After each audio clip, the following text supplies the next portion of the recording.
Welcome. We're back again, as always, and we enjoy it. We really enjoy sharing with you what we're discovering about life that makes it so magical. Mm. And one of the things that's really important, I think, is when we have food cravings and we know we're not hungry, that often lead to massive weight gain and also all kinds of chronic conditions. How do we find freedom from that? And I want to take you through a 5-step process that's really helpful to show you you can be free of those cravings that seem to come out of nowhere that lead to difficulty with our health and well-being. So, change. How does change happen? Mm. That's Yeah, the question. that's the real thing. I mean, we've all, I think, done our behavior modification stuff. And if you have a negative thought, then think positive thoughts, and we put it over and that kind of thing. And it can make a difference. Short term. Yeah, but that's the thing. It's kind of short term, and then it comes up again. So, like the habit, it doesn't break the habit. Yeah. It helps us feel better in the moment. So that's really great.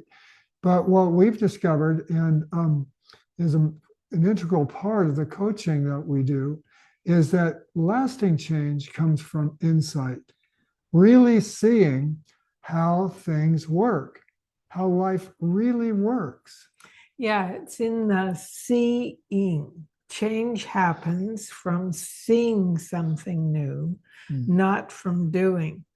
So, this process I'm going to give you really encourages the seeing of what's driving this reaching for food when we're not hungry. So, step one is really simple. You are just about to go for that food, and you remember, oh, I'm going to try this little process and see where it leads me, is to relax.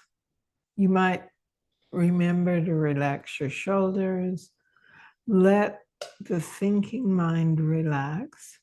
I like to sit down. Yeah, and the way I look at it sometimes is just pause. Good. Relax or pause. Just kind of give it a moment without that continued chasing. Yeah, very good. And then the next thing is welcome it. Welcome whatever is pushing me to reach for food. So welcome the feeling that's there, that compelling. I've got to have this. If I don't have this feeling will never go away. Feel that feeling. Just go, oh, I want to check this out for what it is, not associated with, I've got to have the food in order to get rid of it.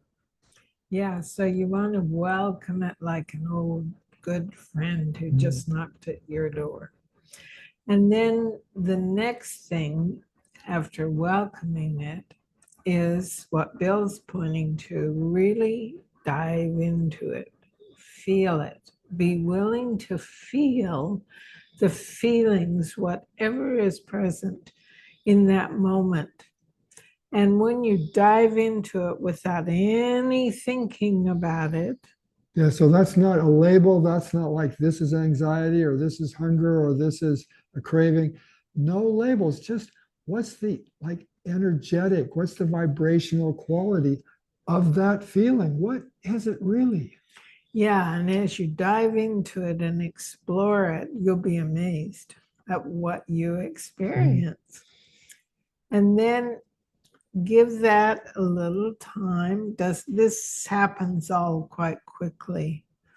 After you dive into it and explore it, give yourself permission to see whatever is driving it. Just say to yourself, I'm willing to see whatever this is. And in that moment, you may see what old unconscious conditioned thinking is driving you toward food to find some moment, some innocent moment of calm. And as you see what's driving it, it unravels.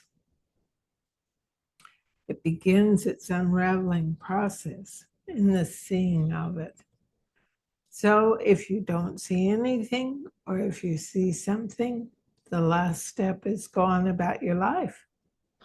You know, the one thing that comes to my mind in terms of this seeing versus thinking about it, and how that creates lasting change, I think about the Santa Claus myth, right? There's no such thing as Santa Claus. I think any of us that are, past 6, 7, 8 years old, we get that there's no Santa Claus. We see that there's no Santa Claus. But all those years before, and we have all this support around us saying there's a Santa Claus, and all these presents under the tree that weren't here last night came from Santa Claus, and he comes down the chimney, and let's put some milk out. All that stuff that we do reinforces the idea that there's a Santa Claus. And so we buy into it. Why wouldn't we? Like that with food too. We feel like if I have this, when this craving comes up, when I have this, that's what makes this feeling go away. But it keeps going around and around. The habit doesn't get broken. So when we see there's no Santa Claus, like for me, my brother kind of hinted at one point that there's no Santa Claus. I didn't want to believe that. That wasn't any fun. So I could push that away. But then as I began to really look at how does this Christmas thing really work, it all stacked up in a completely different way than the way I had it stacked up when I believed there was a Santa Claus. There was this proof there's no Santa Claus, but I couldn't see it when I was connecting the dots in this way that there's a Santa Claus. So in a way, I did what Connie's saying. I relaxed, I paused, I really just allowed myself to look at what is the reality here, really curious. And then it's self-evident. Once you see the self-evidence of how it really works, it's done. You can't unlearn that. So that's the process of lasting change through insight, through seeing. Yeah, and the last step to repeat again is just go on about your life. And the next time a craving arises, repeat the process and see what you see. When you really open and welcome, that's when the seeing occurs.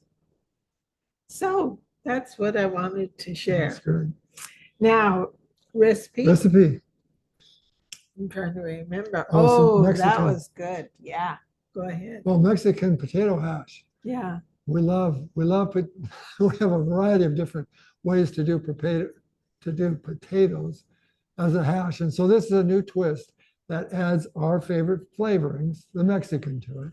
So it's a beautiful recipe. And when you serve it with salsa and diced avocado on top.